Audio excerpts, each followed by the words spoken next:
மத்திய பட்ஜெட்டில் புற்றுநோய் சிகிச்சைக்கான மேலும் 3 மருந்துகள் மீதான சுங்க வரிக்கு முற்றிலுமாக விலக்கு. எக்ஸ்ரே எந்திரங்களுக்கான டியூபுகள் உள்ளிட்ட உபகரணங்கள் மீதான சுங்க வரியும் குறைப்பு. உள்நாட்டில் உயர்கல்வி பயிலும் மாணவர்களுக்கு 10 லட்சம் ரூபாய் கல்விக் கடன் வழங்கப்படும் என நிதியமைச்சர் அறிவிப்பு. நாடு முழுவதும் உள்ள தகுதியுள்ள 1 லட்சம் மாணவர்களுக்கு கல்விக் கடன் மீதான வட்டி இ-வவுச்சர் மூலம் தள்ளுபடி செய்யவும் முடிவு. தங்கம் மற்றும் வெள்ளியின் மீதான சுங்கவரி 15லிருந்து 6%, பிளாட்டினம் மீதான சுங்கவரி 15.4லிருந்து 6.4% குறைப்பு. மொபைல் போன், அவற்றுக்கான சர்க்கியூட் போர்டு மற்றும் சார்ஜர் மீதான அடிப்படை சுங்கவரி 15% குறைக்கவும் முடிவு. 7 முதல் 10 லட்சம் ரூபாய் வரையிலான தனிநபர் வருமானம் மீது 10% வரி, 10 முதல் 12 லட்சம் வரை 15% வரியும், 12 முதல் 15 லட்சம் வரை 20% வரியும் விதிக்க முடிவு. மத்திய பட்ஜெட்டில் வேளாண் துறைக்கு 1,52,000 கோடி ரூபாய் ஒதுக்கீடு. பருப்புகள் மற்றும் எண்ணெய் வித்துக்கள் உற்பத்தியில் தன்னிறைவை எட்டவும் திட்டம். பிரதமர் வீடு கட்டும் திட்டத்தின் கீழ் நகரங்கள் மற்றும் கிராமப்புறங்களில் மேலும் 3 கோடி வீடுகள் கட்டப்படும். 10 லட்சம் கோடி ரூபாய் மதிப்பீட்டில் நகர்ப்புற ஏழை மற்றும் நடுத்தர மக்களின் வீடு கட்டும் தேவைகள் பூர்த்தி செய்யப்படும் எனவும் அறிவிப்பு. கிழக்கு கடற்கரை பொருளாதார வழித்தடத்தின் ஒரு பகுதியாக விசாகப்பட்டினம் முதல் சென்னை வரையிலான தொழில் வழித்தடம் அமைக்கப்படும். ஹைதராபாத், பெங்களூரு இடையே மற்றொரு தொழில் வழித்தடத்தை ஏற்படுத்தவும் திட்டம். சமூகத்தின் ஒவ்வொரு பிரிவு மக்களுக்கும் பலமளிக்கும் வகையில் மத்திய பட்ஜெட் தாக்கல் செய்யப்பட்டுள்ளதாக பிரதமர் மோடி கருத்து. கடந்த 10 ஆண்டுகளில் ஏழ்மையில் இருந்து மீட்கப்பட்டுள்ள புதிய நடுத்தர வர்க்கத்தினர் 25 கோடி பேருக்கு பட்ஜெட் அதிகாரம் அளிக்கும் என்றும் கருத்து. கூட்டணி கட்சியினரை திருப்திப்படுத்த பிற மாநிலங்களின் நலனை கருத்தில் கொள்ளாமல் பட்ஜெட் தாக்கல் செய்யப்பட்டுள்ளதாக ராகுல் காந்தி விமர்சனம். காங்கிரஸ் கட்சியின் தேர்தல் அறிக்கை மற்றும் முந்தைய பட்ஜெட்டுகளின் காப்பி பேஸ்ட் தான் மத்திய பட்ஜெட் என்றும் வலைப்பதிவு. டெல்லியில் ஜூலை 27ஆம் தேதி நடைபெறும் நித்தி ஆயோக் கூட்டத்தை புறக்கணிக்கப் போவதாக முதலமைச்சர் ஸ்டாலின் அறிவிப்பு. பட்ஜெட்டில் தமிழ்நாட்டிற்கான எந்த திட்டமும் இடம்பெறாதது ஏமாற்றம் அளிப்பதாகவும் பேட்டி. வருகிற 27ஆம் தேதி பிரதமருடைய தலைமையில் நிதி ஆயோக் கூட்டம் நடக்கிறதா அறிவிக்கப்பட்டிருக்கு. அதில் நானும் பங்கேற்க திட்டமிட்டு இருந்தேன், அதுக்காக தயாராகிட்டு இருந்தேன். ஆனால் நிதிநிலை அறிக்கையில் தமிழ்நாடு ஒட்டுமொத்தமாக புறக்கணிக்கப்பட்டிருக்கிறதை கண்டிக்கிற வகையில் அந்த கூட்டத்தில் பங்கேற்க வேண்டாம்னு நான் முடிவெடுத்திருக்கிறேன்.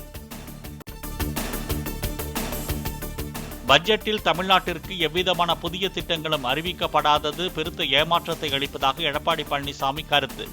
குறிப்பிட்ட மாநிலங்களுக்கு மட்டும் மத்திய அரசு பாரபட்சமாக சலுகைகளை வழங்கியிருப்பதாகவும் விமர்சனம். பட்ஜெட்டில் தமிழ்நாட்டின் வளர்ச்சிக்காக சிறப்பு திட்டங்கள் எதுவும் அறிவிக்கப்படாதது ஏமாற்றம் அளிப்பதாக பாமக நிறுவனர் டாக்டர் ராமதாஸ் கருத்து. நிதி அறிக்கையில் அறிவிக்கப்பட்டுள்ள வரி குறைப்பு, வேலைவாய்ப்பு திட்டங்களை வரவேற்பதாகவும் அறிக்கை. 2 இடங்களில் நடந்த நீட் வினாத்தாள் கசிவுக்காக ஒட்டுமொத்த மாணவர்களையும் துன்புறுத்தக்கூடாது என உச்சநீதிமன்றம் கருத்து.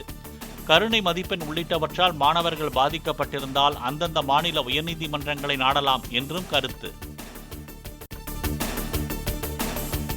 நீட் தேர்வில் ஆள்மாறாட்டம் செய்த வழக்கை சிபிசிஐடி திறனற்ற முறையில் விசாரிப்பதாக உயர்நீதிமன்ற மதுரை அமர்வு அதிருப்தி.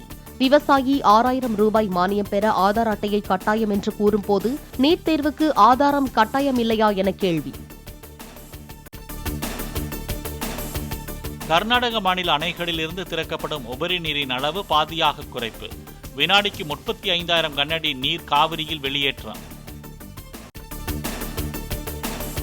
மேட்டூர் அணைக்கு வரும் நீரின் அளவு 72,731 கன அடியில் இருந்து 69,117 கன அடியாக குறைந்தது. அணையின் நீர்மட்டம் 84.80 அடியாக உள்ளதாக பொதுப்பணித்துறை தகவல். மேற்கு திசை காற்றின் வேக மாறுபாடு காரணமாக தமிழகத்தில் ஓரிரு இடங்களில் அடுத்த 6 நாட்களுக்கு மழைக்கு வாய்ப்பு. சென்னை மற்றும் புறநகர் பகுதிகளில் இன்று ஒரு சில பகுதிகளில் இடி மின்னலுடன் கூடிய லேசான மழை பெய்யக்கூடும் என வானிலை மையம் தகவல். ஆம்ஸ்ட்ராங் படுகொலையில் தொடர்புடைய ரவுடி சம்போ செந்தில் மற்றும் 4 வழக்கறிஞர்கள் உட்பட 13 பேர் மீது வழக்கு. சென்னை திருவொற்றியூரைச் சேர்ந்த கட்டட ஒப்பந்ததாரரை மிரட்டி மாமூல் வசூல் செய்த புகாரில் நடவடிக்கை. மூச்சு திணறல், நெஞ்சுவலி காரணமாக ஓமந்தூரார் அரசு பன்னோக்கு மருத்துவமனையில் அனுமதிக்கப்பட்டிருந்த செந்தில் பாலாஜி டிஸ்சார்ஜ். 3 நாட்களாக நடைபெற்ற மருத்துவ பரிசோதனைகளுக்கு பிறகு மீண்டும் புழல் சிறைக்கு அழைத்துச் செல்லப்பட்டார். கேரளாவில் நிபா வைரஸ் பாதிப்பு எதிரொலியாக நீலகிரி, தென்காசி மாவட்ட எல்லைகளில் சோதனைச் சாவடிகள் அமைப்பு. தமிழகத்திற்குள் நுழையும் பயணிகள் உடல்நிலையை சோதித்து வாகனங்களுக்கு கிருமிநாசினி தெளித்து அனுப்பும் சுகாதாரத்துறையினர். பாரிஸ் நகரில் ஒலிம்பிக் போட்டி தொடக்க விழா ஏற்பாடுகள் தீவிரம். ஈஃபில் டவரில் அமைக்கப்பட்டுள்ள ஒலிம்பிக் சின்னத்தின் பின்புறம் வானில் தென்பட்ட முழு நிலவு. H-125 ஒற்றை என்ஜின் ஹெலிகாப்டர்களை இந்தியாவில் அசெம்பிள் செய்ய ஒப்பந்தம் கையெழுத்து. டாடா ஏர்பஸ் இடையேயான ஒப்பந்தம் நாட்டின் விமான போக்குவரத்து துறைக்கு ஏற்றம் தரும் என எதிர்பார்ப்பு. பாரிஸ் வருகை தந்த ஆஸ்திரேலிய அணியை சேர்ந்த வீராங்கனைக்கு கொரோனா பாதிப்பு. ஒலிம்பிக் போட்டிகளில் பங்கேற்க இருந்தவரை ஓட்டலில் தனிமைப்படுத்தி நடவடிக்கை.